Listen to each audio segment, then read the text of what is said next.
Gaura Purnima.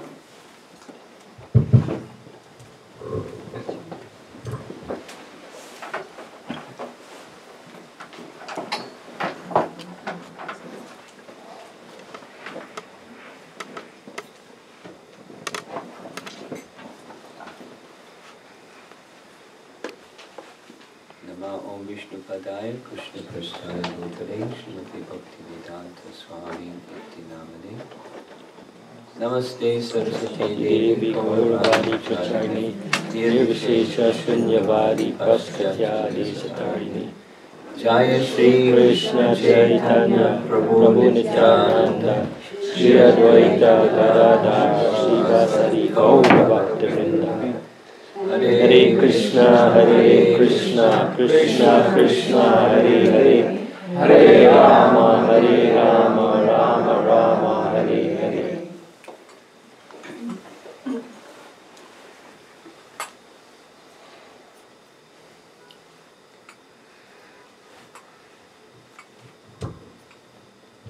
One of the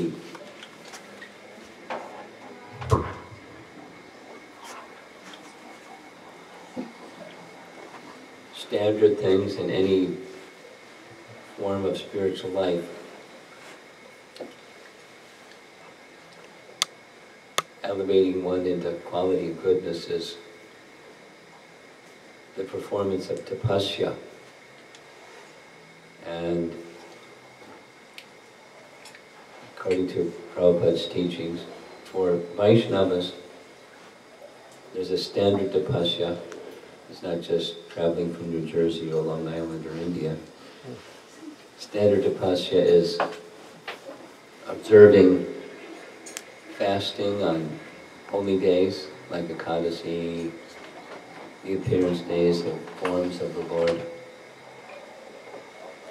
For us also, appearance days of great acharyas. And it's the essence of tapasya is not just fasting. The essence of tapasya is, on the positive side, increasing hearing and chanting. Just like Chaitanya Mahaprabhu, he accepted the sannyas order of life. And some of his intimate associates, they didn't like that, because they saw him as the Supreme Personality of Godhead. And as the Supreme Personality of Godhead, should he carry a danda and walk barefoot and sleep on the floor? And he's the Supreme Personality of Godhead. They wanted to see him that way and treat him that way and worship him that way. But he accepted this tapasya of the renounced order of life. But there was a purpose for that. The purpose for his accepting the renounced order of life. It's a leela, but the leela was, as he was entering deeper and deeper and deeper into the mood of devotion, in the mood of Srimati Radharani, her devotion to the personality of Godhead, his worldly students, they couldn't understand his mood. And there's a pastime described in Chaitanya Charitamrita, where one time one of his students, because he was Nimai Pandit. Nimai was the name given to him from, one of the names given to him from the time of his birth.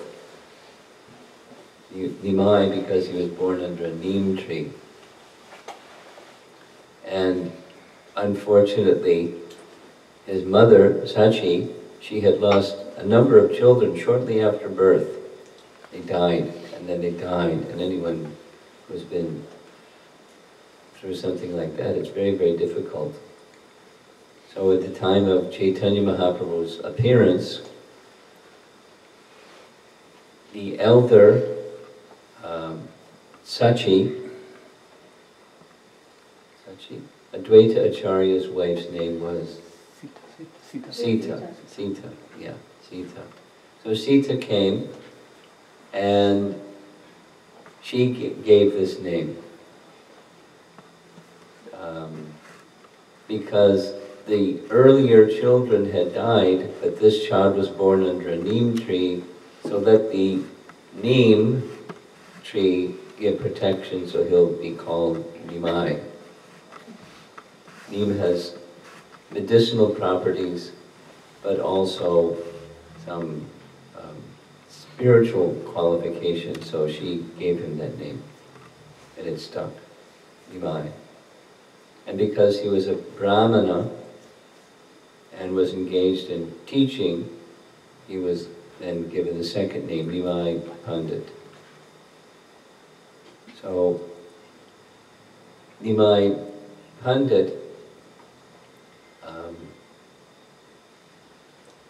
when he became attracted to Krishna, that's also another nice lila, by the initiation from Ishvara Puri, his bhakti just exploded. Because previously in his lila he was a teacher and a wrangling, argumentative, smart young fellow that would debate with everybody, defeat everybody, and it was too much. Too much. So, although attracted to Nimai Pandit, like Gadadhar Pandit, they were of close age to one another, Nimai was so argumentative that Gadadhar Pandit wanted to keep away, but he couldn't keep away because he was naturally attracted to the association of his eternal associate and dearmost friend. But he stayed away from him because he would argue and argue and argue and argue and argue. But when he became a devotee, after an initiation by Ishvara Puri, his Krishna consciousness, his devotion to Krishna just exploded. And so when it came time for teaching his grammar students, he would just teach them names of Krishna, because through names of Krishna they can be keys for understanding certain rules and applications of those rules in grammar. In any case, he just became a Krishna fanatic, a Krishna lover. And one time when one of his students came to visit him in his home, Nimai was calling Gopi, Gopi, and names of the gopis in the mood of Radha, feeling separation from Krishna. And this young student said, "What are you doing? You're an elevated scholar, and you should be reciting the Vedas, and why is this Gopi, Gopi, and names of the gopis?" Lord Chaitanya picked up a stick and told him, "Get out of here," and began chasing him. And so the other students, he said to the other students, "You know what he did? He was, I'm a Brahmana, and he was going to hit me with a stick. He's gone uppity, this young Nimai Pandit." So they began criticizing him. And of course, Lord Chaitanya was omniscient, and he was pondering within himself, why is it I've appeared in this world to give love of God, and instead persons are simply making offense, proud of their status as a Brahmana, they're making an offense. So then he considered, Hare Krishna. Like open your door from outside. They won't cry. Shh. Open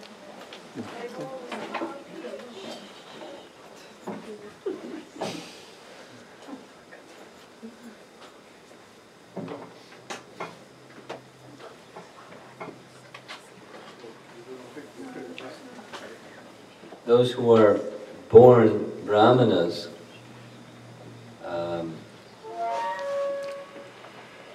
they're proud. They think of themselves in some elevated fashion, and they're very proud. But still they'll honor Vedic culture. And so if I take the order of sannyas, then they'll offer respect instead of criticizing. Although it's an external formality, they'll benefit instead of being harmed by seeing in a mundane way. So for the purpose of, not just for the purpose of austerity, but for the purpose of giving Krishna consciousness to others. For the purpose of giving Krishna consciousness to others, Chaitanya Mahaprabhu accepted the sannyas order. And it was a great sacrifice in many ways. On a transcendental level, he left his wife, he left his mother, he left all of his friends. And these aren't just worldly, friends, these are eternal associates. So in the pastime of exhibiting the opulence of renunciation, he underwent the austerity of accepting the order of sannyas. There's this really extensive description in Chaitanya Bhagavat of the sannyas ceremony in Katwa, and really detailed description of his head being shaved because it was part of his all attractiveness as the personality of Godhead, with long flowing hair, and the barber shaved him, the barber fainted. Anyways, a very detailed description. There's, in Katwa, there's a samadhi for the barber. There's a samadhi for Gadadhar Das, not Gadadhar Pandit, but he was residing there. And so there's a samadhi for Gadadhar, there's a samadhi for the barber. And in the samadhi of Gadadhar, there was the hair of Chaitanya Mahaprabhu. But over a period of time, the pujaris would sell it. So there's none left. But for a long, long time, the hair of Chaitanya Mahaprabhu was part of the samadhi presentation. So he accepted the sannyas order for increasing the flow of the mercy of the holy name and Krishna Katha and the bhakti process. So for us, similarly, this fasting on sacred days, there's that bodily inconvenience, but it's actually meant to increase the opportunity for hearing and chanting and glorifying the personality of Godhead.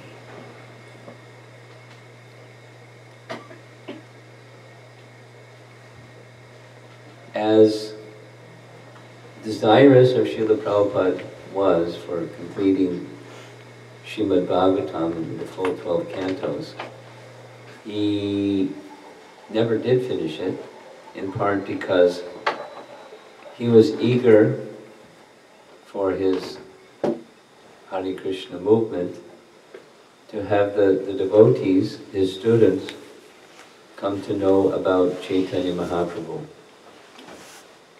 1970.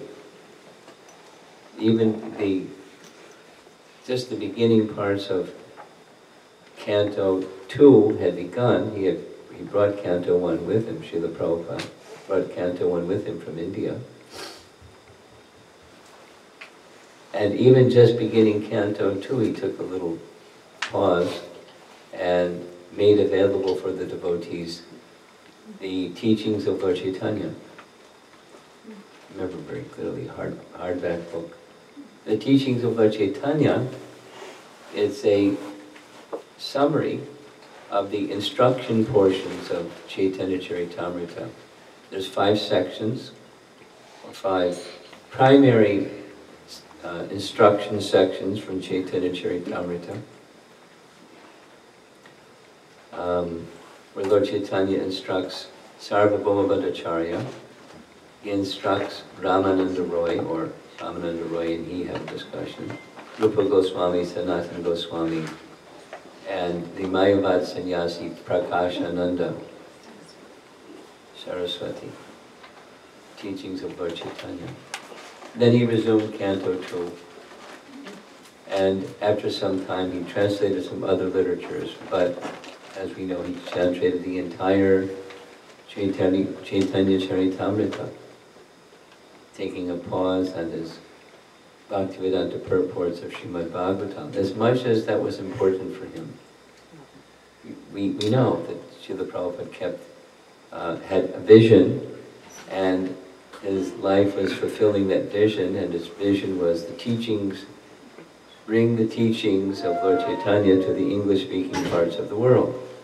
And so, that was the pause. Of course, there's no difference between the teachings of Lord Chaitanya and Srimad Bhagavatam.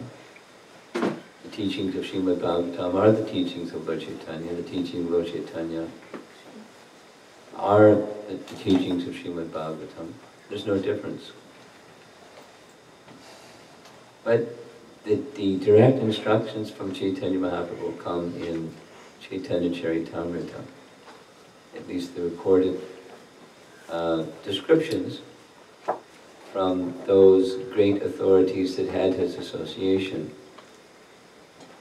And one of those great authorities, there are 2 principal associates of Chaitanya Mahaprabhu that he maintained very intimate association, very confidential association, Swarup Damodar and Ramananda Roy. And the Chaitanya Charitamrita describes that during the daytime, Chaitanya Mahaprabhu's activity was largely kirtan. And in the evening, he would get together with Ramananda Roy and Swarup Damodar, and his ecstasies of love for Krishna knew no limits, and both Ramananda Roy and Swarup Damodar were very expert at understanding his mood and speaking messages from the scripture, or singing verses from the scripture that would enhance and increase and augment his ecstasies of love of Godhead. Swarup Damodar, being so elevated, he intimately knew and understood Lord Chaitanya's moods of ecstasy. And he kept record of some of the experiences and some of the insights and realizations about Chaitanya Mahaprabhu. And we find some of them directly in verses of Chaitanya Charitamrita. Go for it.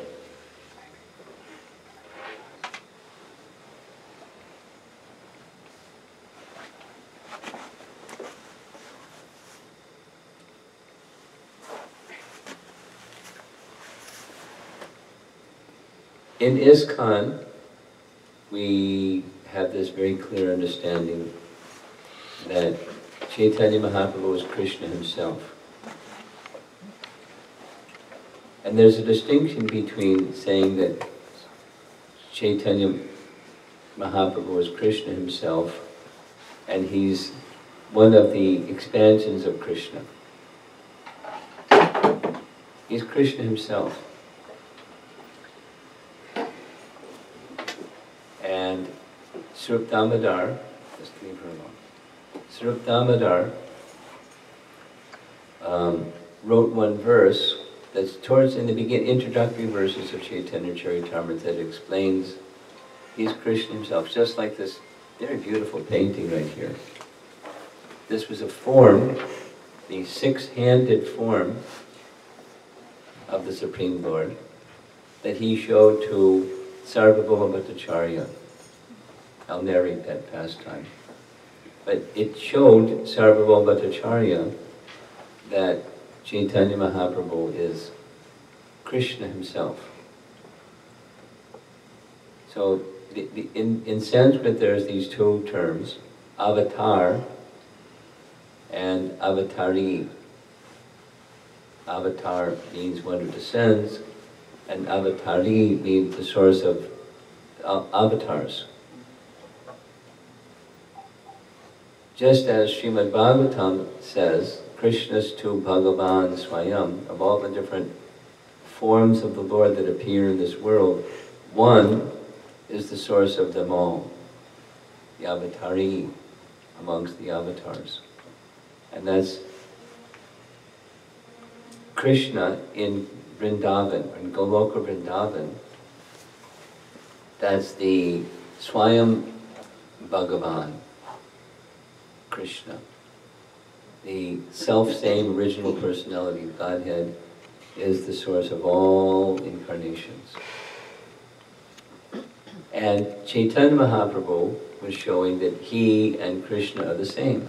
And Srup Damodar, it's a nice, very nice verse. It's a long one, but it's very significant, revealing that Chaitanya Mahaprabhu is Krishna himself. So the verse goes, Radha Krishna Pranaya Vikritir Ladani Shakti Asmat Ekatmanav Api Bhuvi Pura Deha Veda Gatau Tau, which means the form of Radha and Krishna, although eternally appearing in two forms, is one entity. Two forms, one entity, Eka Atmanav Api Pura Deha Veda Gatau Tau. Although there's two forms, it's one entity. Just like, doesn't give this example, but just like the sun and the sunshine. The sun is not present without the sunshine. There's not sunshine present without the sun.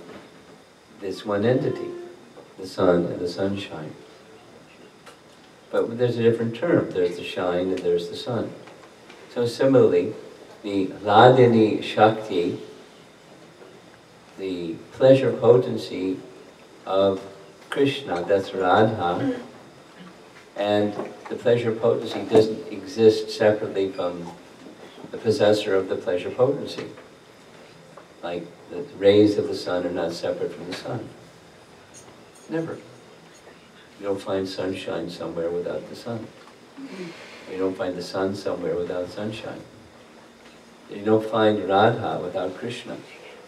But Srup Damodar is saying, although the forms are eternally manifest as two, one entity. Then, the second half of that verse, he describes the form of Chaitanya Mahaprabhu as that one entity manifest in one form. Instead of Radha Krishna, the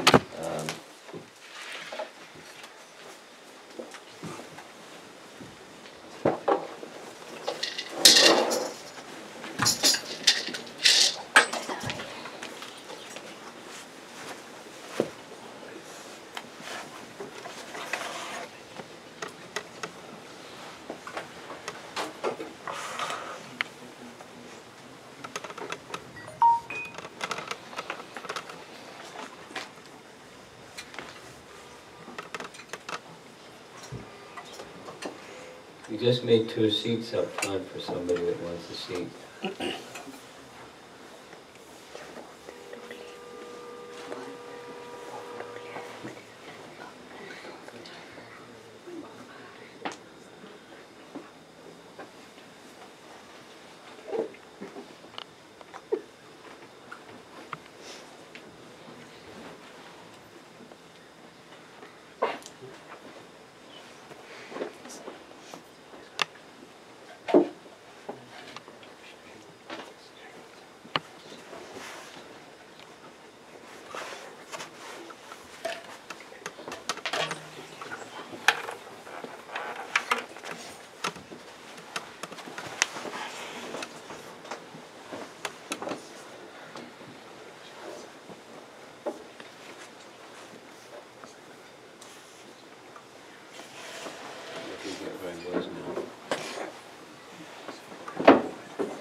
one entity in one form. So Krishna himself, who is Swayam Bhagavan, he's the origin, he's the avatar, he's the source of everything. Chaitanya Mahaprabhu is Krishna himself, but in the complexion and the ecstasy of Radha, the beauty and the bhava of Radha, luster and the ecstasy of Radha, Krishna himself. And there's a very wonderful explanation of why Krishna, of the Radha Krishna manifestation, accepted one form instead of two forms. And it's very nice. Half a chapter of Chaitanya Charitamrita is describing this, where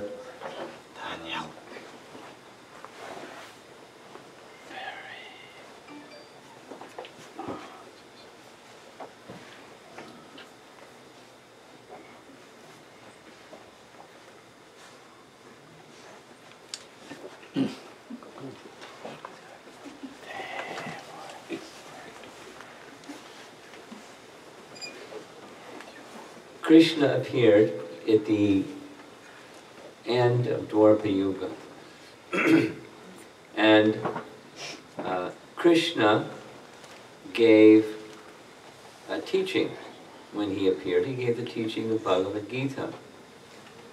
And when Krishna gave the teaching of Bhagavad Gita, the concluding instruction of Bhagavad Gita is Sarvadharmam parityaja mamekam sharanam vraja aham tvam sarvapapebhyo mokshayishyami ma. To surrender unto him. Now Krishna accepted, I gave this nice teaching, but Kali Yuga has begun, and how are people going to understand how to apply this? I should appear again and teach them how to apply it. And so, with that mood of compassion for living entities who are victims of the age of Kali and don't understand how to apply Bhagavad Gita's teaching, he appeared. So, simultaneous with the beginning of the age, where the Yuga avatar, the personality of Godhead, the avatar that teaches the process of perfection for the age, Lord Chaitanya appeared. So he became the Yuga avatar. And that was one of the three external reasons given in Chaitanya Charitamrita, to teach how to apply Bhagavad Gita's teaching to surrender to Krishna. And the Yuga Dharma, the chanting of the holy name, to awaken the mood of wanting to be in service to Krishna. Krishna teaching how to be in the mood of service to Krishna. Who could teach better than Krishna? A second reason given, external reason. Interesting language, external reason. So these are apparent, they're not wrong because it's external, but it's the loud cry and call of Advaita Acharya for Lord Chaitanya to appear. Because, as we know, Advaita Acharya is a member of the Panchatattva. Because I was just in Mayapur, just even saying Advaita Acharya's name, it's just visualizing the Panchatattva in Mayapur, and amongst them Advaita Acharya with long beard and gray hair, white hair. There's a painting commissioned by Maharaj Prataparudra. He had an artist make a painting of Panchatattva and other associates in Puri sitting together, hearing Srimad Bhagavatam from Gadadhar Pandit, and artist painting of Advaitacharya had beard and long hair. So he was much elder to Chaitanya Mahaprabhu. He was of the age of his father and even older than his father, Advaitacharya.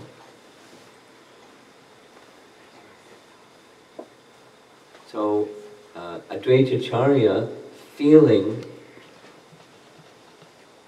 there's this lack of bhakti in the world, and particularly even here in Navadvip, a seat of higher learning, so many highly elevated brahmanas. They know so many things, but they're using those things that they know for advancement of material happiness instead of for the right purpose. So he was lamenting, and he felt only the personality of Godhead making his appearance can correct the situation. So he called loudly, worshipping the Shalagram Shila, that beautiful painting, by the side of the Ganges, offering palmfuls of Ganges and tulsi buds, manjaris, to the deity of Shalagram, calling out for the Lord to appear. In Chaitanya Bhagavat, there's several passages where he directly says, "You called me, I was asleep in Yoga Nidra, in the Milk Ocean, and you were calling me again and again, so I came."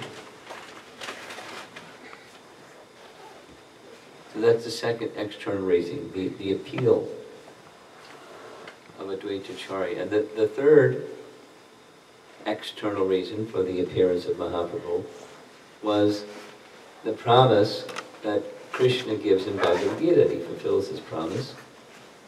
Yada yada hi dharma shaglanir. When there's discrepancy in dharma, he appears.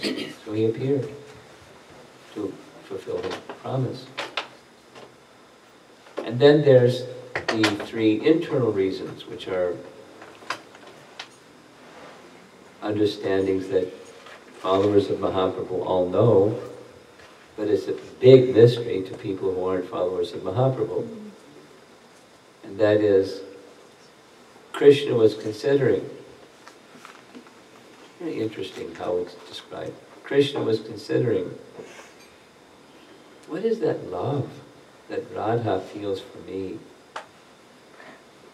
And I'm the Supreme Personality of Godhead. I should be able to do anything I want. But I can't experience that love that Radha has for me. Krishnadas Kaviraj says there's one poet who wrote something that's wrong. And the something that he wrote says, the happiness of the lover and the beloved are equal. He said he's wrong. Because the happiness of Radha exceeds the happiness of Krishna 10 million times. Because Radha is attracted to the all-attractive. And the love that Radha feels in her feelings of love for the all-attractive is something that even Krishna couldn't experience. He tried. He could do anything, except that one thing. And then he did it.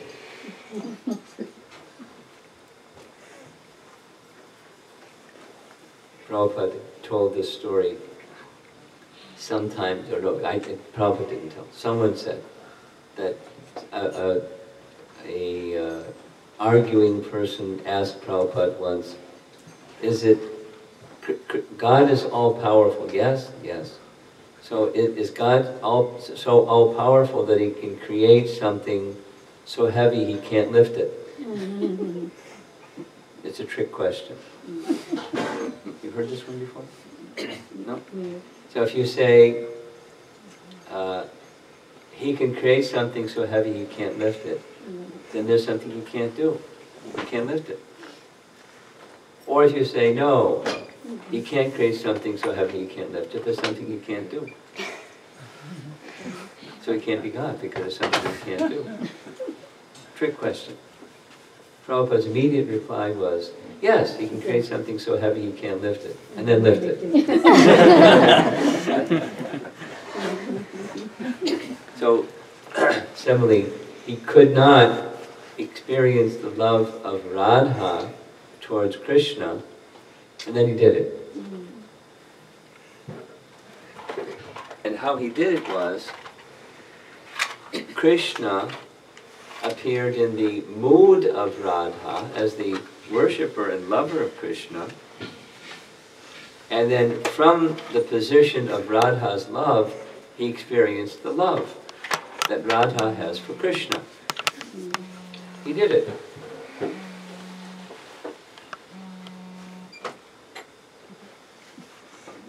And that was number one of the internal reasons. And then the happiness that she feels when she's experiencing that love. He wanted to experience that happiness that she feels.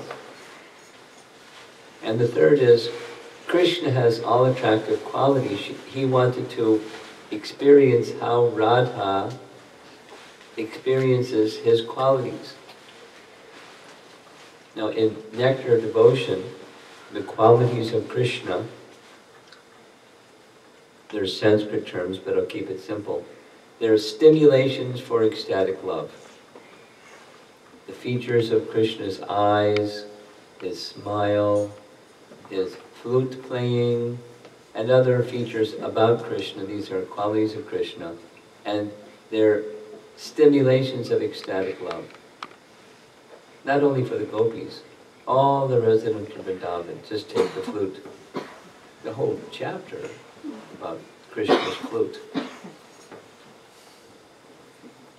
And all the residents of Vrindavan, they just go mad upon hearing the sound of Krishna's flute. Of course, the gopis, they become forcibly dragged by the sound of Krishna's flute to come join him for rasa dance. But all the other living entities, the river Jamuna that normally flows, it stops flowing. And the river Jamuna hears the sound of Krishna's flute in ecstasy. And the rocks that are motionless, they melt and start to move. And the birds that are flying in the air, they're stunned and they fall to the ground.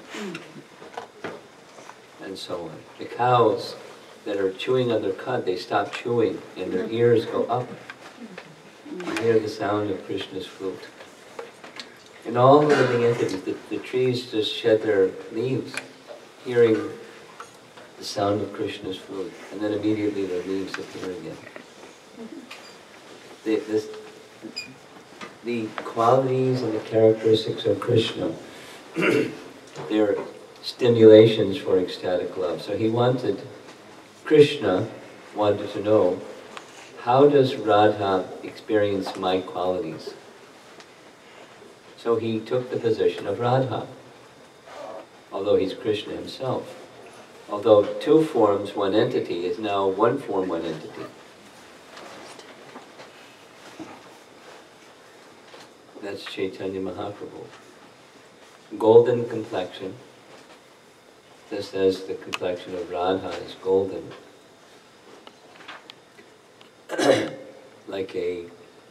like molten gold. And the compassion of Radha, that's a very nice story. It's commonly narrated in Vrindavan. It's one of Dinabandhu's favorite ones.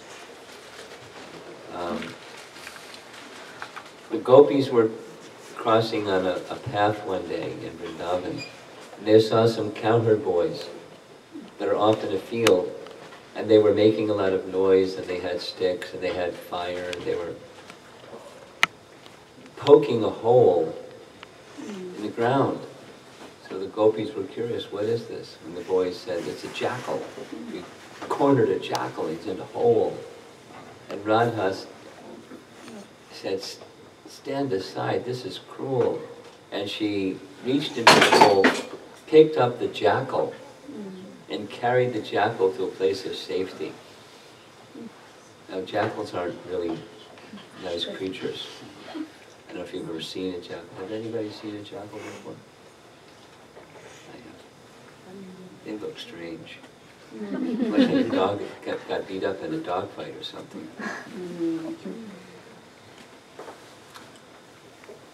But Radha was just showing compassion, even to a jackal.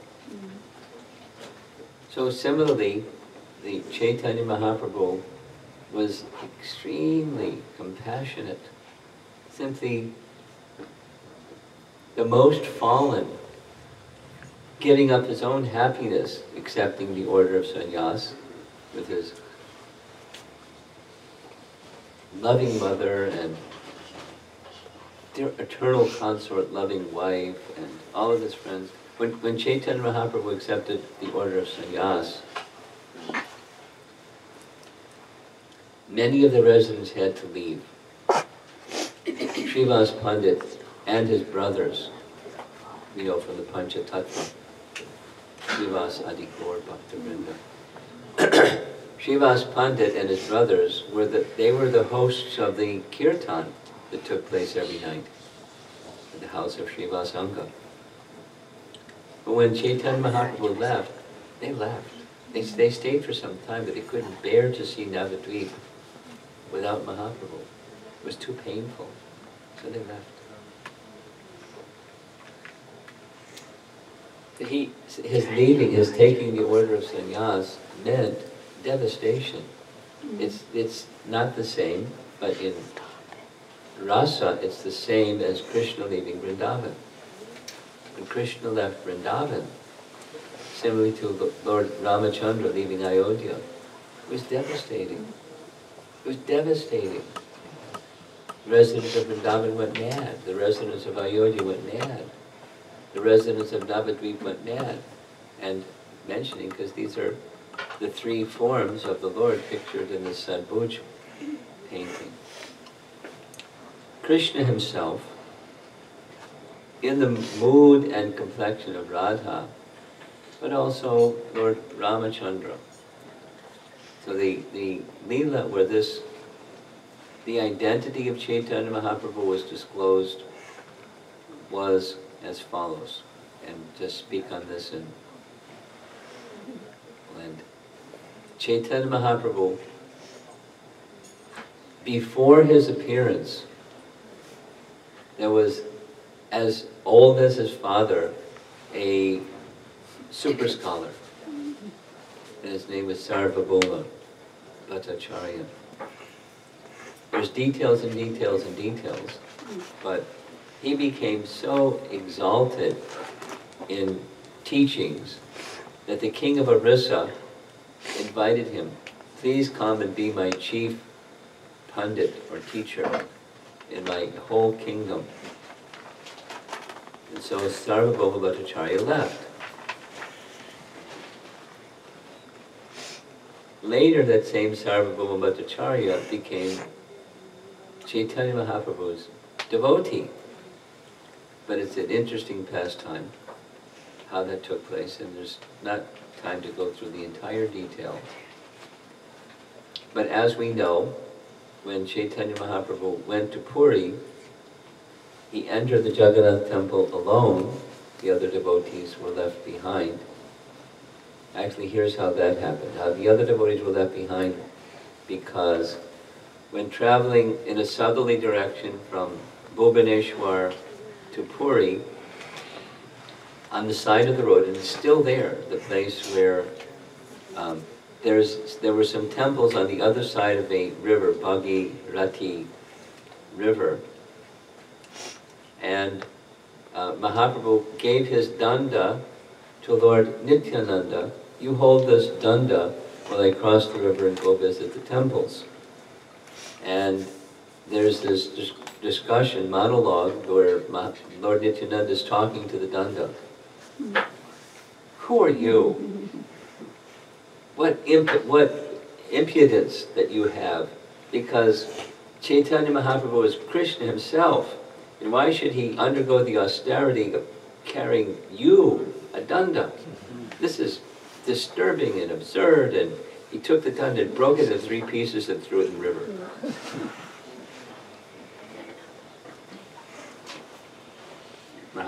back after visiting the temples. He requested his danda. Nityananda said, oh, you were in some mood of ecstasy and you fell in the danda broke, and I don't know where it is. So you can punish me however you like. And Mahaprabhu said, the only possession I have in this world is my danda, and you lost it. I don't want to travel with you anymore. You and the other associates, you can go to Puri first, I'll come later. Or I'll go first, you come later, but I'm not going to travel with you anymore. It's a pastime. It's a pastime. They said, no, you go first. We'll stay behind. So he went so that he could enter the Jagannath temple alone, because there was a pastime of what would happen when he entered the temple alone. When he saw Lord Jagannath, he didn't just see Lord Jagannath, he saw Krishna holding his flute. And he went mad in ecstasy. He went running towards the altar with his arms outstretched and fainted on the ground unconscious. The swoon of ecstasy. The guard saw this young fellow crashing to the ground. They thought he was, crazy, and they got their sticks and they were going to get him out of the temple room. That's what guards do.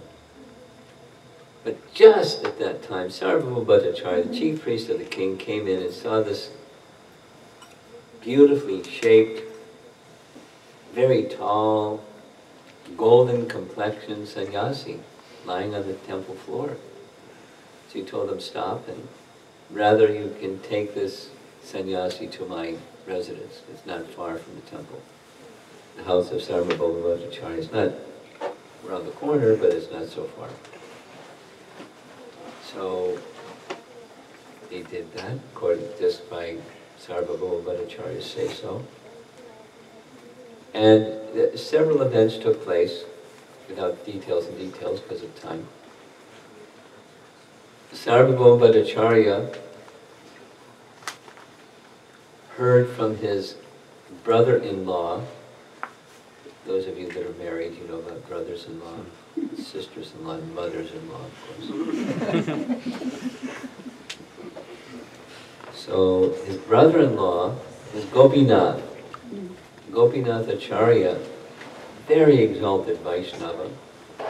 Gopinath Acharya was the host of Ishwara Puri. When Ishwara Puri visited Navadvip, he stayed at the home of Gopinath Acharya. But Gopinath Acharya knew everybody and everything, and he knew Chaitanya Mahaprabhu was the person. He's a pure Vaishnava.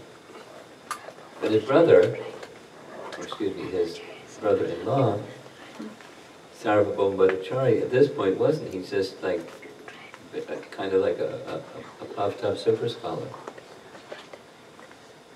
who had been trained in Shankaracharya's teachings and Smarta Brahmana teachings, and he knew so much stuff. And he was filled with himself about all that he knew. So when Gopinath Acharya said that Chaitanya Mahaprabhu was Krishna himself, they had this disagreement. How can you say that? Please consider what Scripture says. In this age of Kali, there's no avatar, therefore one of his names is Triyuga, because he appears in three yugas and not in Kali Yuga. Anyway, they settled it. But Gopinath said, even the personality of Godhead is in your home. You're such a hard-hearted person, you can't recognize it. By His mercy, one day will come when you will come to recognize it. Then I'll be happy. So that day came, because Sarvabhauma Bhattacharya, being this elderly super scholar, was concerned that this 24-year-old, beautifully featured young sannyasi, how is he going to maintain his sannyas vows? He needs spiritual instruction. I'll help him. I'll teach him Vedanta Sutra, because sannyasis need to be fixed up in Vedanta Sutra. So he offered that to Chaitanya Mahaprabhu, who said, you're very kind. So, as we know, for 7 days, just like the duration of time that the Bhagavatam was spoken, for 7 days, Sarvabhauma Bhattacharya instructed in Vedanta Sutra.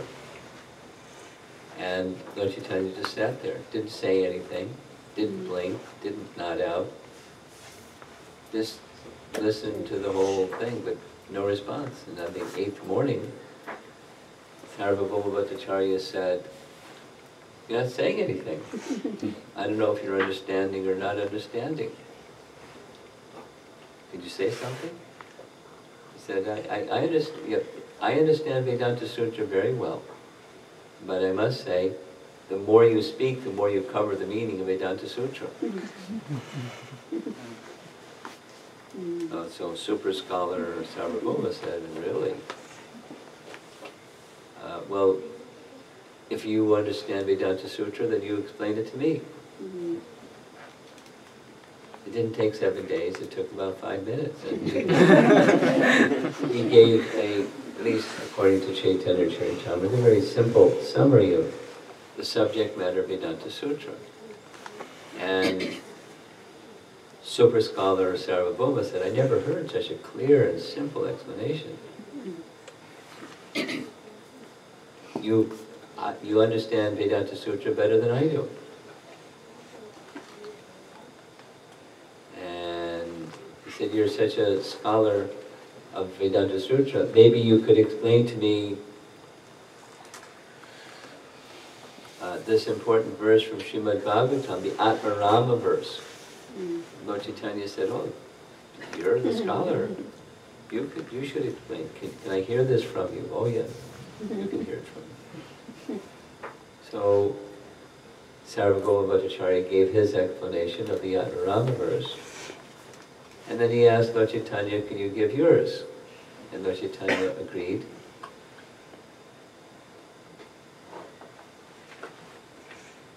Lord Chaitanya agreed. And gave 64 different meanings, not touching on any of the meanings that Sarvabhauma Bhattacharya gave. And a light went on. Sarvabhauma Bhattacharya understood. Because he was super scholar, he could understand through that medium, through scholarship. And he said, the scholarship that you've just exhibited is not worldly, it's otherworldly. I can understand. You're the personality of Godhead. Lord Chaitanya smiled and then showed Sarvabhauma Bhattacharya this form. 2 hands holding the danda and the kamandalu of the sannyasi. 2 hands holding the flute of Krishna, and 2 hands holding the bow and arrow of Ram. So Lord Ramachandra, Lord Krishna, and Chaitanya Mahaprabhu, they're the same. And Sarvabhauma Bhattacharya fell at the feet of Mahaprabhu. You are the personality of Godhead. Not just a sannyasi, not just a saint, not just an elevated person, but you're the personality of Godhead himself. So he became Chaitanya Mahaprabhu's devotee. And Sarvabhauma Bhattacharya, in his position as super scholar, he had thousands of sannyas disciples. They all became a devotee too, following their teacher. So he showed compassion even on the most difficult people, not just sensually, out of control people. Those also, Jagai and Madhai. But scholars are more difficult, even. They're so proud. Their hearts are so hard. Nothing goes in, it all bounces. But the compassion of Chaitanya Mahaprabhu, the power of the compassion of Chaitanya Mahaprabhu knows no limit. And so we're observing this auspicious day of the appearance of Chaitanya Mahaprabhu, and especially important is Namo Mahavadanyaya Krishna Prema Pradayate. Krishna Prema Pradayate means he's giving freely Krishna Prema. And not only Krishna Prema, but the kind of Krishna Prema found in Goloka, in Braja Prema. Freely. Please take it. Well, I'm not so qualified. That's okay. Please take it. Well, I'm not so interested. That's okay. Please take it. I'm distracted. Please take it. Powerful giver of the greatest possible gift, and we're distracted. So we honor Chaitanya Mahaprabhu and the gift of Chaitanya Mahaprabhu, especially the gift of Braja Prema, of Krishna Prema. And we're so far from Krishna Prema, but he wants to give it to us anyway. And if we have faith in his divinity, and the fact that he's Krishna himself coming to give us the means for achieving perfection for this age, and accept it with our hearts, honor him on this Gaura Purnima day or any other day. And again, I'm thinking of the Panchatattva in Mayapur, because I was just there. One devotee, because we had the occasion in Mayapur, there was 8 days of international leadership sangha. There were leaders, around 1,000 leaders, literally from all over the world. And one of the persons I know, he's a temple president and an oncologist, a medical doctor. And he said it's the first time he's seen Panchatattva. When he walked into the Panchatattva hall, he felt like, whoa, just the power, the large forms of the deity, and this powerful wave of mercy that he was just walking into. He felt that. So, Lord Chaitanya is very compassionate. Maha Vadanyaya. Most munificent is how Prabhupada translated that word. It's like a high degree of compassion. Most munificent form of the Lord. Why? Because he's giving freely what no one ever even offered before. Even other avatars. He's freely giving Braja Prema.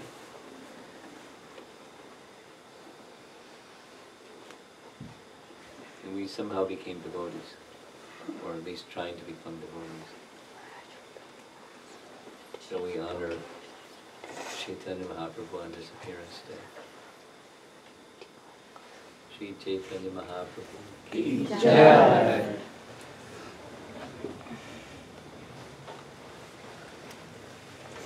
So it's a little inconvenient for everybody. It's a Thursday, not a weekend, and you all came from work and from even further away places to join with us for Gaura Purnima celebration. So thank you. But I came from further distance as well.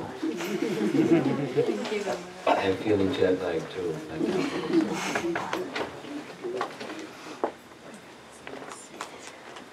I'm here somehow, at least 30%.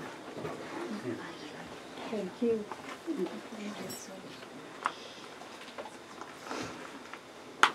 Any discussion, or we just have our tea, or what's next? Arjik, but I can ask a question. That's Okay, not it. any questions? Maharaj, You have a question? your Srimad Krishna blew his flute. Yeah. Everybody hears it. Yeah. But then when Krishna is blowing his flute to call Radha, nobody hears it. Right? Only Radha hears it and she comes. That Krishna is blowing her. No? Never heard that one. No, I'm asking. No. No, everyone hears. Because Radha would listen to the sound of Krishna flute and know that Krishna is calling. But at that time nobody else hears it. Because Jatila and Makila, they know, Krishna, the sound of Krishna flute, and they know that Radha. So I'm just asking if nobody else hears it at that time. I never heard that one. Maybe it's a special leela that Dina Bandhu came up with.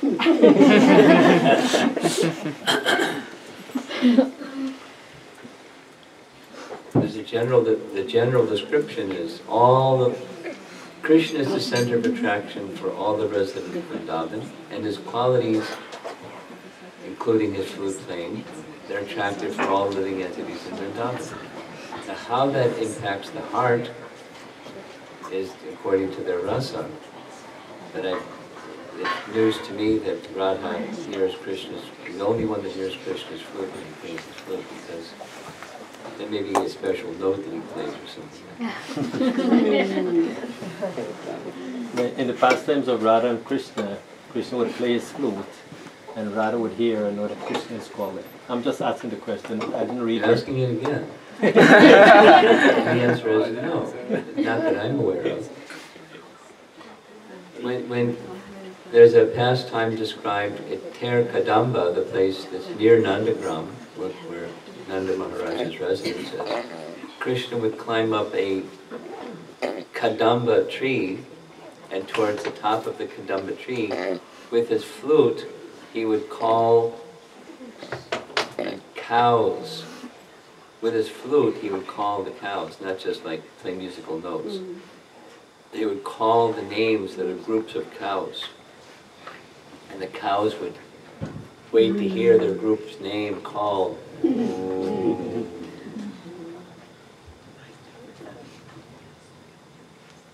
Magical flute. It's described sometimes when the cowherd boys wanted to cross the river, Krishna would convert his flute into a boat and they would cross the river on Krishna's flute boat. Magical flute. It's not ordinary. So I would imagine if he wanted to play his flute so that only Radha could hear, he could do that if he wanted to. But that's not, I never read that or heard that described. He can do whatever he wants.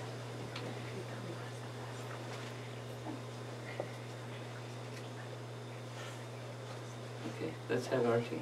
Arti. Prabhupada. Arti.